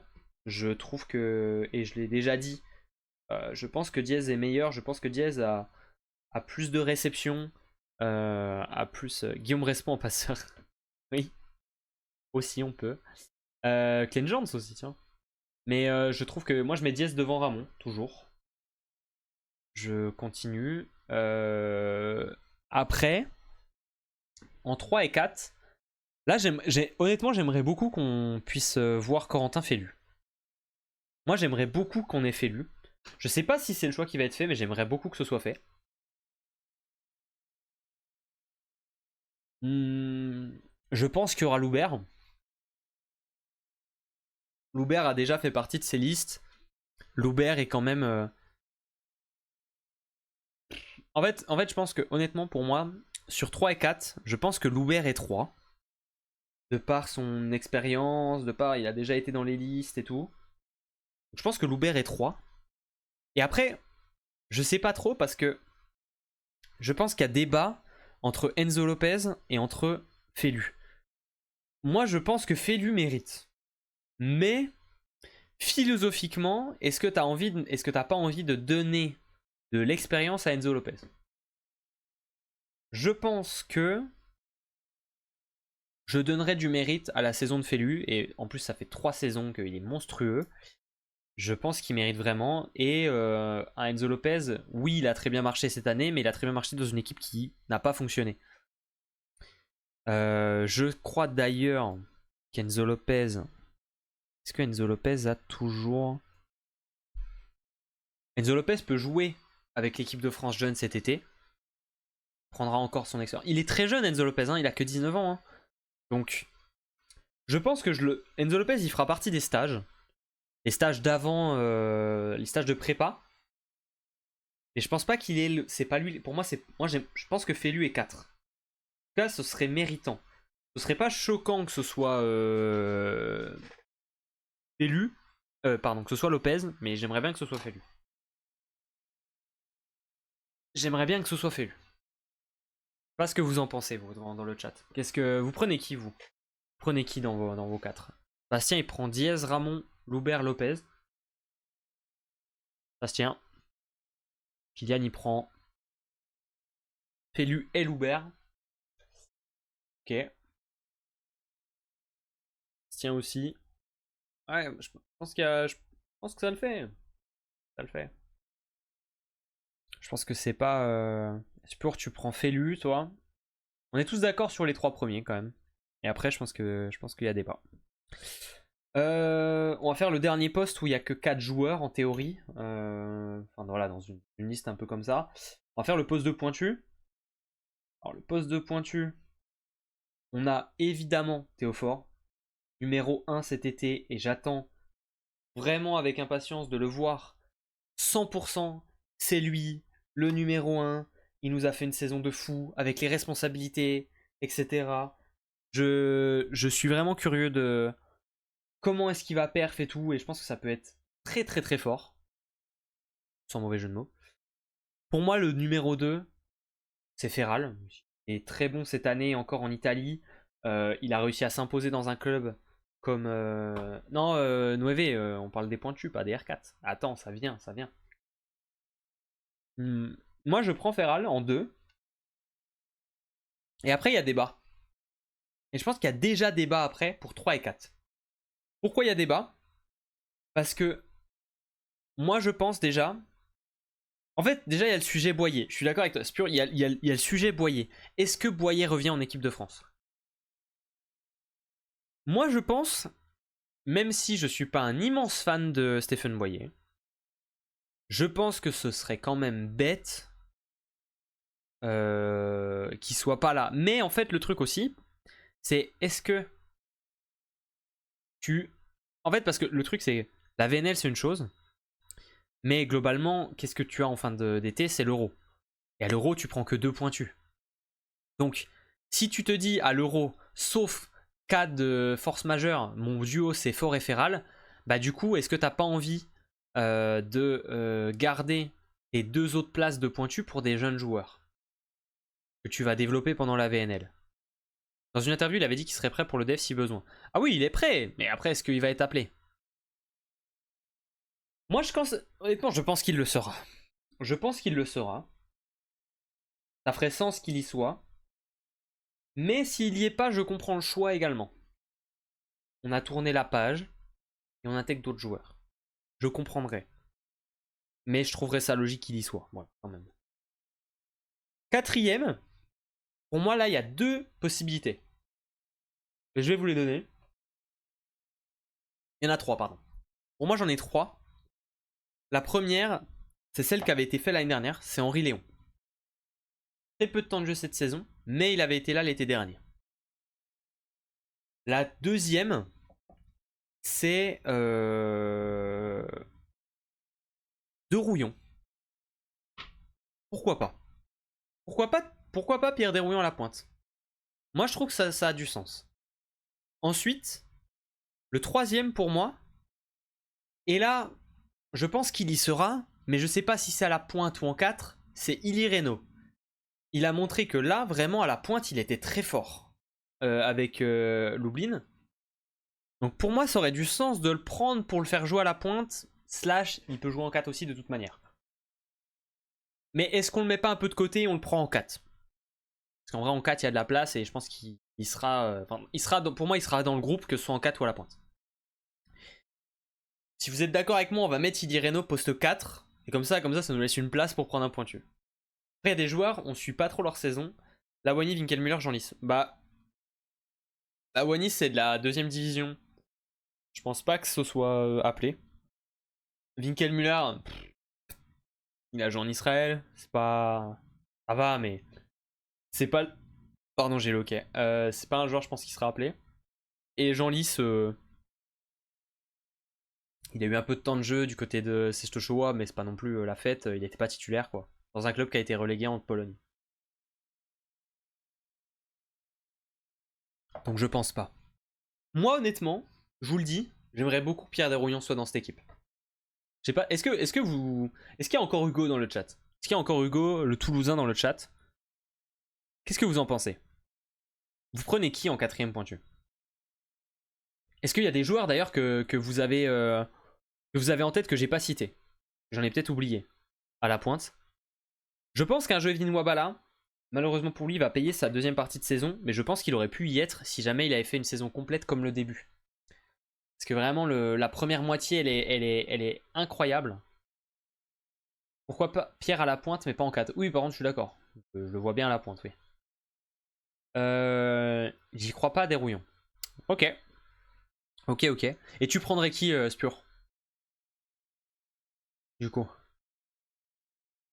Je suis pas hyper hype, il fait pas une saison hyper complète. Ok. Et du coup,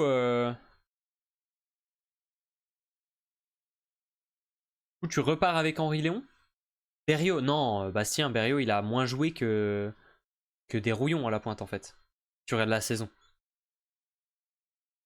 Tu prends pas Berriot. Il a montré des moins bonnes choses que Desrouillons. Et pourtant, je l'adore, hein, mais. Berriot et Desrouillons en 4. Non, mais il y a d'autres gens en 4 aussi. Hein. Léon me semble un bon compromis, mais en 4. Henri Léon? Et Henri Léon, il joue pas poste 4 du tout. Ah, en 4ème position. Oui, pardon. My bad, Spur, je suis débile. Ok. Moi, je pars sur Desrouillons. En vrai, j'aimerais bien. C'est 4ème pointu. C'est pas. Est-ce qu'il jouera même dans une semaine de VNL? C'est même pas sûr, tu vois.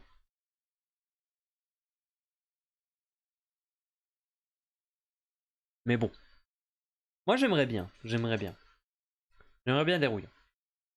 Mais le choix peut se porter sur Henri Léon parce qu'il était déjà là l'année dernière et ça me choquerait pas. Ensuite, on va faire le gros chantier, les postes 4. Alors, les réceptionneurs attaquants. Déjà, on va mettre les évidences. Clévenot est une évidence. Clévenot est numéro 1, c'est une évidence.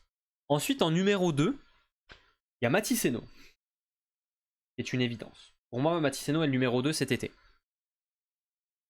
En numéro 3, je pense que Timothée Carl mérite de revenir dans cette équipe de France.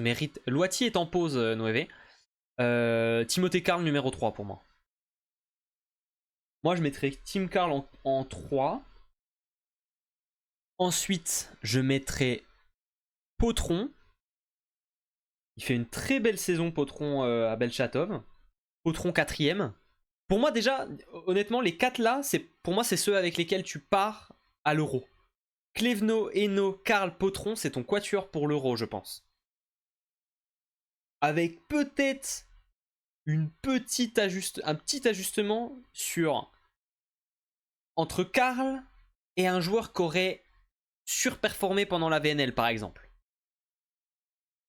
Mais pour moi, tu prends Carl dans les 4. Et après ça, je pense qu'il y a beaucoup de débats après.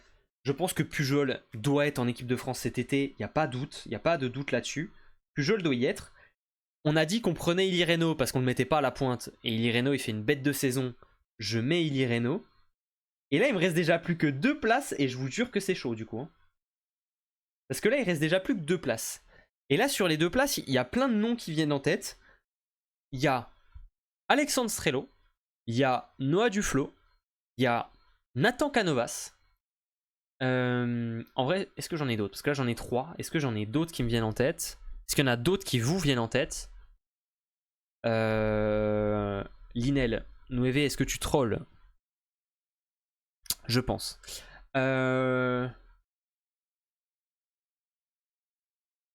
Est-ce que vous avez d'autres noms en tête? En possibilité? Je réfléchis un peu sur le championnat de France, surtout parce que pour les étrangers, on a fait le tour. En France, il y a des joueurs qui... Je prends du flow tous les jours. Je pense que tu dois prendre du flow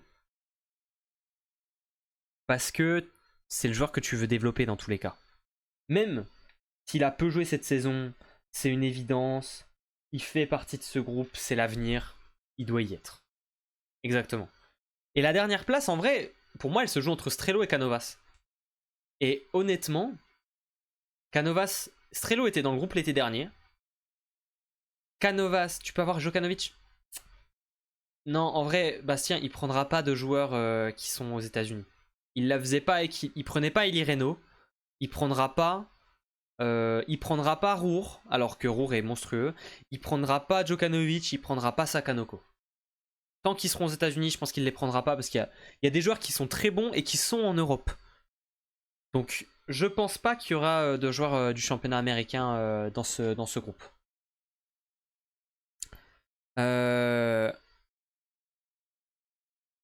Mais quand tu vois la saison, honnêtement, hein, de Canovas, ça me ferait chier qu'il y soit pas. Mais en même temps, il a appelé hier quand il était encore là-bas. Je crois pas qu'il l'ait fait beaucoup, hein, quand même. Hein. Pas fait beaucoup. Hein.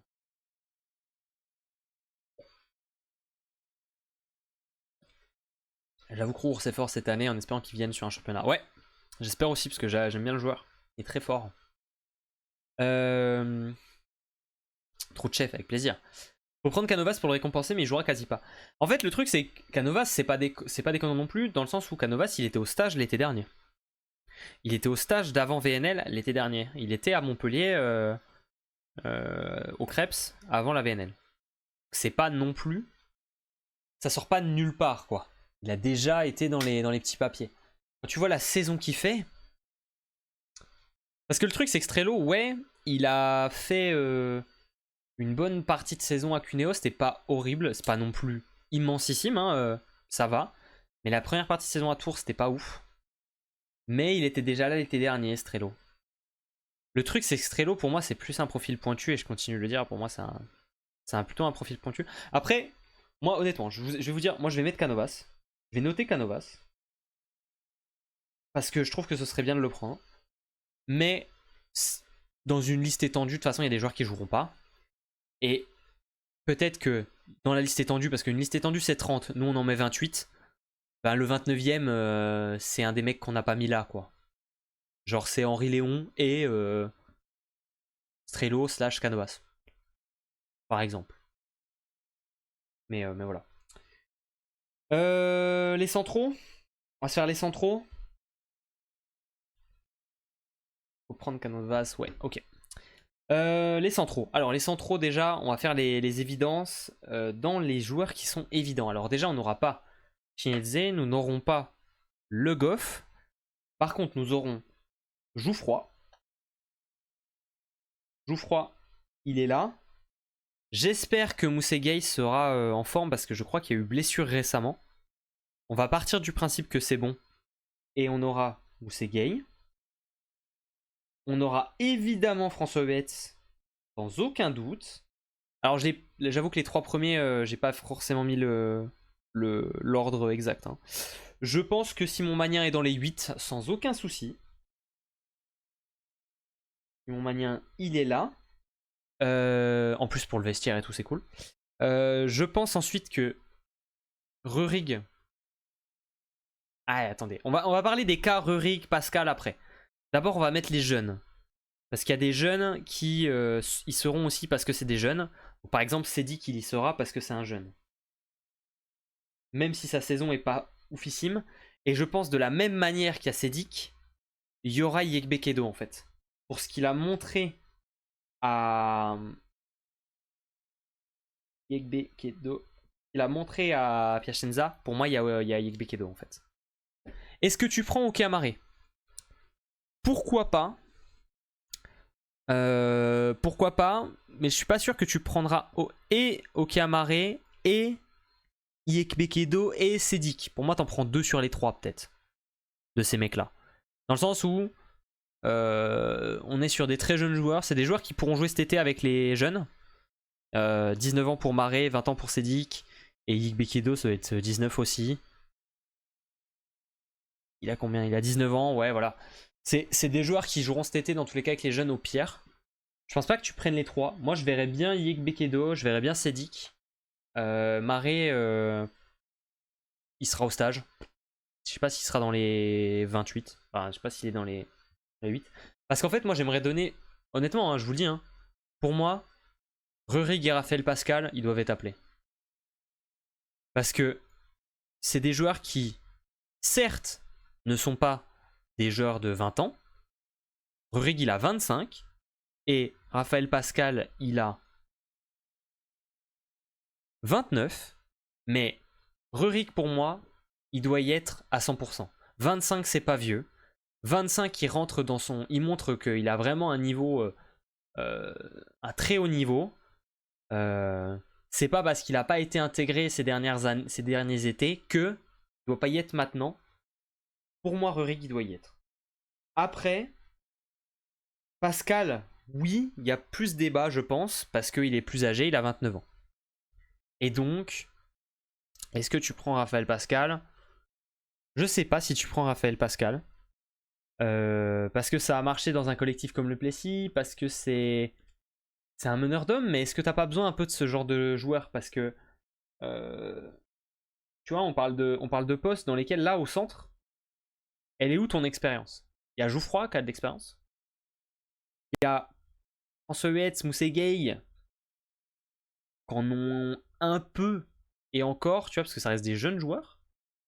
T'as Magnien qui a quand même fait quelques étés, mais ça reste un très jeune joueur. Sedik et Yekbe Kedo, pas d'XP ou très peu. Tu prends Rurik, c'est un peu le même cas qu'un mec comme allez, François Betts, on va dire. Similaire. Il y a du taf. Moi, je pense qu'un Raphaël Pascal dans ce groupe de centrale fera du bien. Qu'est-ce que vous en pensez? Qu'est-ce que vous en pensez, mes chers loulous? Prenez qui? Vous prenez qui au centre? Je vois que vous prenez Huez, je vois que vous prenez Sedik. Ça, on est d'accord. Un Bultor? Non, pas de Bultor, mon cher Spur. Pas de Bultor. Est-ce que vous prenez Yekbe Kedo aussi? Parce que moi je le prends, pour moi c'est. Moi je pense qu'il doit y être. Mais est-ce que c'est un avis que vous partagez ou est-ce que vous êtes pas d'accord avec moi là-dessus? Qu'est-ce que vous en pensez pour le centre? Gay obligatoire, s'il est en bonne s'il est pas blessé, ouais. Gay, je suis d'accord. Après, tu vois, Nueve, si Gay est blessé, bah ça te libère une place et tu prends Okeamare par contre. Dans mon cas de figure. Alors, Bastien, il prend.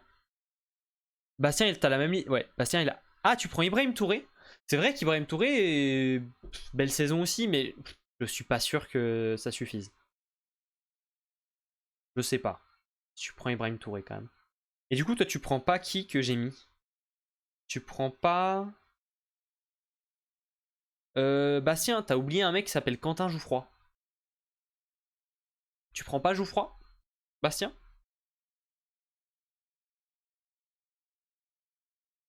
Comment ça, Bastien, tu prends pas Jouffroy? Un petit souci là quand même. Franck Lafitte, ouais. Lafitte, mais en bloqueur. Qui va être dépassé d'ailleurs. Par François Hetz, normalement, il y a des chances que la plus grosse saison en termes de nombre de blocs soit passée par François Hetz. Jouffroy à la place de Touré. Ok, on est d'accord, mon cher Bastien. Bon, bah voilà un petit peu pour cette liste. Là, on en reparlera, hein. Évidemment, on aura les infos au fur et à mesure. Est-ce que ça va jouer on aura le stage, on aura les listes étendues et ensuite on aura les listes semaine par semaine pour la vénale. Huetz, Jouffroy, Magnien, Pascal, Sedik. Ok, tu prends Pascal, toi, donc on est d'accord. Ouais, ça me tient. Bonsoir, bonsoir Thomas, comment tu vas? Et en coach Mario. Bon, évidemment, évidemment. Galette de saucisse en coach. Avant de passer à mon dernier sujet du soir, c'est-à-dire les éliminés, donc les joueurs qui. Les clubs, les deux clubs. On va faire un petit retour sur leur saison. Les deux clubs qui ont été éliminés en play-in. Je vous rappelle que vous avez 10% sur tout le site Direct Volley en rentrant le code Volley Actu dans votre panier quand vous avez passé votre quand vous avez mis des articles dans votre panier. En cliquant sur le lien qui est dans le chat ou bien en dessous du stream, il y a si vous cliquez sur le petit carré, le petit bandeau, vous avez le chat aussi, vous avez le lien, ça va vous rediriger. Et nous, ça nous aide énormément, ça permet de financer nos projets, ça permet de financer la bouffe pour Mario, etc. etc. quoi. Vous connaissez, ça permet de financer le site, ça permet de financer les déplacements, ça permet voilà, qu'on aille par exemple à la Coupe de France le week-end dernier, qu'on vous couvre l'événement. Ça va permettre que si tout se passe bien, on aille à Orléans pour vous couvrir ça. Ça nous permettra d'avoir le logement, le déplacement, etc. Donc voilà, on compte sur vous si vous voulez nous aider. Les éliminés. Alors, deux clubs ont été éliminés, Nice et le Plessis-Robinson. On va faire un petit retour sur ces deux équipes. On va commencer par Nice. Alors, belle saison de Nice dans la globalité, qui se termine un petit peu en eau de boudin parce que déjà tu perds une finale de Coupe de France, une deuxième en peu de saisons, donc forcément c'est très triste. Ça fait pas du bien au moral. Tu pouvais aller chercher un titre et une qualification en Europe et tu n'en as pas. Derrière, tu peux gratter ta qualif, etc. Tu joues contre Cannes. Ça, c'est très serré. Il y a un peu de fatigue sûrement du match de Coupe de France, mais voilà, tu arrives à décrocher la victoire chez toi, 3-7-1, et derrière, dans la plus grande dramaturgie, tu perds le 7 en or alors que tu avais gagné le match 2. Donc une fin de parcours qui est très triste. Tu t'arrêtes, tu fais ni playoff, enfin, tu perds en finale de Coupe de France et tu vas pas en playoff. Quand on voit la saison et le niveau qu'ils ont pu montrer par certains moments, forcément, il y a beaucoup de déceptions. Content pour Risdona, du bon parcours. Ouais, il y a du bon travail. Il y aura des départs aussi cet été, malheureusement. Donc à voir un petit peu comment les Niçois vont reconstruire leur effectif. On sait déjà que David Dulski devrait partir du côté d'un club qu'on connaît bien en Pologne. J'imagine que Riley Barnes ne va pas rester dans ce groupe, malheureusement. En termes de santé, ça n'a pas fonctionné. J'aimerais bien que Faisal Kemenk reste, parce qu'il a fait une très belle saison. Ce serait une bonne chose. J'aimerais bien aussi que Colin Castelnau reste et puisse confirmer. Shai Lieberman est annoncé partant vers un autre club français pour le moment. Donc à voir, il y aura un gros chantier en poste 4. Sur les ailes, que ce soit poste 4 et pointu, on verra un peu comment ça va se goupiller. Et je pense aussi malheureusement que ça va être très difficile de garder les deux Américains. Ils sont restés, ils ont fait 2 saisons. Briggs et McHenry, je suis pas sûr qu'ils vont réussir à les garder. J'espère qu'ils arriveront à garder au moins Lacminième pour s'économiser un changement, on va dire. Mais même là, je suis pas sûr que ça puisse se faire parce que Lacminième, ça reste un joueur qui a fait une très belle saison et qui est convoité. Donc ça va être compliqué. Ça va être compliqué de garder du monde pour les Niçois.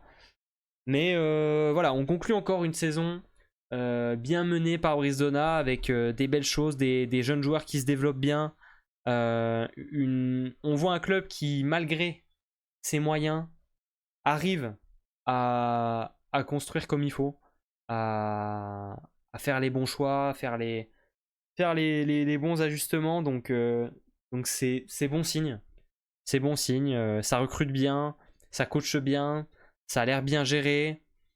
Ça ne peut que progresser, on leur souhaite d'arriver à se maintenir déjà à ce niveau et d'aller chercher pourquoi pas des places qualificatives en Europe à l'avenir, des places en play-off, des demi-finales en play-off peut-être, retourner en finale de Coupe de France et pourquoi pas la gagner cette fois-ci. Je pense que c'est un club qu'on continuera de voir si Brice Donat reste, parce que ça aussi il faudra confirmer. Je sais plus si c'est confirmé ou pas, il me semble pas. Donc à voir pour les Niçois. Dernier club à traiter, Plessis-Robinson. Plessis-Robinson, évidemment, il y a beaucoup de déceptions aussi. Quand on voit la saison, quand on voit le parcours, quand on sait où ils étaient, quand ils étaient aux portes du podium avec beaucoup de points d'avance à la mi-saison et qu'ils terminent à la 7ème place dans les play-in, ils tombent contre une équipe de Paris renforcée, pleine de confiance. Ça gagne le match aller face à des Parisiens qui avaient la Coupe de France en tête et avec des absents. Match retour à domicile, perdu au tie-break, puis le 7 en or, avec donc un match en 6-7 qui a été remporté par les Parisiens. Bonne soirée Spio. Donc il y a énormément de déceptions côté Robinsonnais. Ça aurait pu et ça aurait dû être une saison légendaire en fait. Quand on en voit le début, ils auraient dû aller chercher les playoffs si ils avaient eu un peu plus de réussite sur les blessures, parce qu'on a eu quand même énormément de malchance côté Robinsonnais avec la blessure de Julien Debesse, doigt cassé sur un contact avec son coéquipier, la blessure de Marine Dukic qui n'est jamais vraiment revenu sur une cheville, sur balle de match dans un tie-break contre je sais plus qui. On a eu un Wabala qui s'est fait une cheville aussi, qui n'est jamais vraiment revenu au niveau qu'il avait au début de saison. Maxwell Elgert qui s'est blessé. Je crois, voilà, ça fait quand même beaucoup. Alors on a eu des jokers qui ont essayé d'apporter un peu de soutien à cette équipe, mais le mal était déjà fait. Les blessés ont fait trop de mal. Les blessures ont fait trop de mal à cette équipe qui est sortie des places qualificatives. Malgré tout, même s'il y a beaucoup de déceptions, je pense que c'est une saison qui est vraiment réussie pour le Plessis. On ne s'attendait pas à ce qu'ils nous montrent ce niveau de jeu. C'est une équipe qui a montré qu'ils savent recruter, qu'ils savent, à l'instar de Nice dont je parlais juste avant, ça sait coacher, ça sait faire les adaptations, ça sait faire les bons choix, ça sait développer des jeunes joueurs. Donc moi je pense que c'est bon signe pour l'avenir. Il va y avoir aussi pas mal de turnover avec évidemment des joueurs qui vont aller chercher des meilleurs contrats ailleurs. Je pense notamment à Nathan Canovas et Raphaël Pascal qui sont annoncés dans un club nordique. Je pense à Julien Debesse aussi, je crois, qui est annoncé partant, peut-être même dans le même club. Je pense à Joevin Wabala sur lequel on a sorti un article qui devrait partir du côté de Saint-Quentin. J'ai du mal à imaginer que Maxwell Elgert puisse rester également. Il était annoncé pendant longtemps soit à Tours, soit en Pologne, donc ça va être voilà, je me demande un petit peu. J'aimerais bien qu'ils arrivent à garder au moins peut-être Valentin Boulot, pourquoi pas, pour aller récupérer un libéro qui a quand même pas mal d'expérience et qui a montré qu'il était capable de faire de belles choses. Et pareil pour Robin Hérodo, qui je pense pourrait devenir le passeur de cette équipe sans problème. Maintenant, il va y avoir un gros chantier en 4, il va y avoir un gros chantier à la pointe, il va y avoir un gros chantier au centre. À voir si Dutra va rester. Pas sûr non plus, je pense. Donc, il y a du boulot. Alors, Dutra, il avait signé 2 ans parce que j'ai l'impression qu'il est déjà annoncé pour la saison prochaine sur Volleybox. A priori, donc c'est qu'il avait sûrement signé 2 ans. Mais ça peut bouger, hein, on le sait. Donc voilà. À voir un petit peu ce qui est décidé et ce qui est recruté par cette équipe. On aura l'occasion d'en reparler pendant l'été, pendant les prochaines bidouilles. Voilà. Alors, pour conclure cette émission, parce que je vais vous laisser, demain évidemment 4 matchs au programme de MSL. Vendredi je serai en live. Je serai en live à 14h Et je vous commenterai, on regardera ensemble un match de demi-finale, une demi-finale du championnat de Russie entre Novosibirsk de, évidemment, Monsieur Moni Nikolov et le Zénith Kazan pour ne citer que Mirailov, Volkov, Danani en libéral, il y a Luburic aussi. Voilà, il y a du beau nombre, il y a Volvic au centre. Donc voilà, un petit match, c'est à 14h. C'est à 14h vendredi. Et je vous ferai ça, voilà, je vous ferai ça dans l'après-midi. Petit live pour regarder le match avec les images, je précise. Si tout se passe bien, s'il n'y a pas de soucis, mais normalement le championnat russe il est diffusé gratuitement, donc je vais vous rediffuser ça en français. Et j'imagine qu'on fera peut-être une bidouille aussi samedi dans la journée, avant les matchs 3, si jamais il y en a. Comme ça, on discute un peu des matchs 2, des matchs retour, etc. Voilà, peut-être samedi un petit live, à voir. Je ne sais pas, on vous redira. En tout cas, je vous remercie. N'hésitez pas à aller faire un petit tour sur Direct Volley avec le code Volley Actu. Nous, on se retrouve évidemment sur les réseaux, partout, tout le temps. Et vendredi, du coup, à 14h pour le match du Zénith Kazan contre Novosibirsk. Moi, je vous fais des gros bisous. Je vous souhaite une bonne soirée. Le replay de cette émission sera dispo sur YouTube dès ce soir, si tout se passe bien. Et je vous remercie de m'avoir accompagné. Merci de m'avoir soutenu pendant cette émission pendant laquelle j'étais tout seul, sans mon acolyte de toujours. Donc merci de m'avoir tenu compagnie et de m'avoir accompagné dans le chat. Je vous souhaite une bonne soirée Alex, bonne soirée à tous et à très très vite. Ciao ciao.